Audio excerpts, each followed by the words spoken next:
Eyed peas can sing us a tune, but the chickpeas can only hum us one. It's bad. It's not, but it does remind me of one of my own bad jokes, which is, I'll do it in French accent because that's my character. The first time I heard the term baba ganoush, I did not know baba ganoush was like the Middle Eastern equivalent of hummus. I thought the baba ganoush was like the Indian equivalent of Santa Claus. You are very good. Baba ganoush will bring you good karma. But if you are bad, you will be reincarnated in Wyoming. Actually, Wyoming's not that bad these days. You know who's bad these days? All the blue cities and states. It's very interesting. I was born and raised in Gillette, Wyoming. Nobody wants to live in Gillette, Wyoming. It's the best a man can get, not by far. However, Campbell County is the energy capital of the entire country. We produce more energy in Campbell County than anywhere else in the country. But not a lot of people want to live there. It's a blue-collar town. It's a small little blue-collar. Everybody works in the coal, the oil, the gas industry, and industries supporting those industries. And as you can no doubt expect, our leftist leadership in Washington has been severely screwing my hometown for the last, I don't know, decade. Even under Bush, it wasn't great. I was working at one of the coal mines during the 2008 financial crisis, a place called Bel Air. It was at that time owned by Foundation Coal. I believe later that year or the following year, Foundation Coal quit running Bel Air. And don't get me wrong. As much as I love my home community, there is nepotism there, people hiring their friends and family members. I was blessed by God to pay off my college debt working at Bel Air in Gillette, and I wanted to stay there full-time for a year or so and put, 10, 20 grand in the bank after expenses, and then go out to L.A. and try my hand at being an actor. About a month before my term was up for the summer internship position, well, here's what happened. I actually applied to be there full-time, and they didn't accept my application owing to nepotism. 5 people got the 5 positions that were available, and those people were all friends and family of existing employees at the mine. There was a Filipino wife, pregnant woman. They also used diversity hire tactics, which I think is stupid because the diversity hire people are definitely the ones that were and are screwing our country with all this socialist pseudo-green shenanigans that actually doesn't do anything to help anybody with anything. It's ironic when you get right down to it.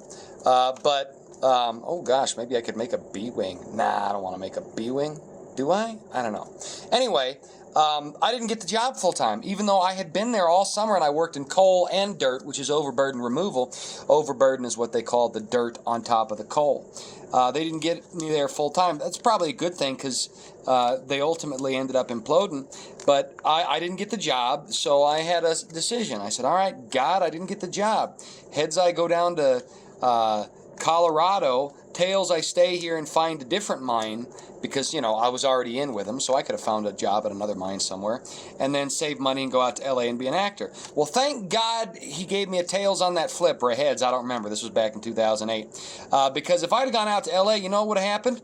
I'd worked at the mine for about a year, then I would have gone out to L.A. and I would have tread water for a solid 6 months to a year before I totally failed, and then, even though I love Jesus, I probably would have ended up in porn. Because that's what happens to all the stupid Midwesterners like me who get a degree in theater and then try and go out to L.A. They don't plan well enough, and ultimately they end up in pornography. And they go and live in Van Nuys and die of an STD 10 years later, or crippling drug addiction, or end up in jail because they did something perverse with a goat and ended up getting sued. I don't know what they did. I'm just joking around. But you saw the Kevin Smith sequel to Clerks, and you saw what happened to Kevin Smith. He became a total shill once he got a little fame. And that does tend to be the rule rather than the exception to it. Out in La La Land, people who go out there, they get a little bit of fame, and then they become perverse. Why do they become perverse? Well, they spent all their time trying to get real roles and couldn't get them, and they had to pay rent. So what did they do? They got into porn. They got into porn, the poor little things. The poor little darlings. They got into the pornography, the poor little darlings. And once they got into pornography, that was it. You're not going to get a good role after that. When have you ever heard of a porn star becoming some amazing actress? No. Here's how it works. If you're going to be an actress or an actor, you can't start in porn because actors and actresses, they're basically high-dollar hookers, you see. So what you've got to do is you've got to start on the casting couch.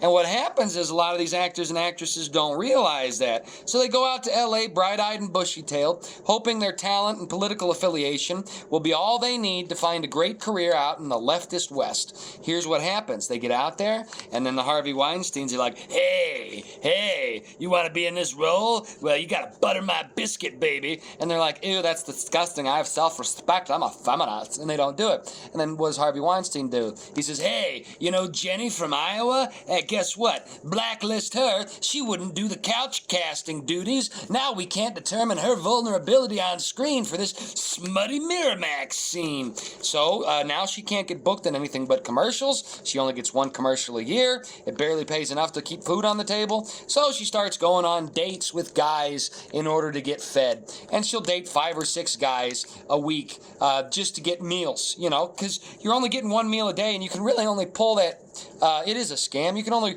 really pull that shenanigan a few times before the guys are like, oh, I see, this gal doesn't like me, she just needs some food. So what happens? Eventually, they crap out.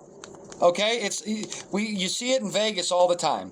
Eventually, you run out, and what do you do when you run out? You get desperate because you want to get back out there on that floor and gamble some more. So what do? You go out to Van Nuys, and what do you find out in Van Nuys? Why, some nasty, smutty porno.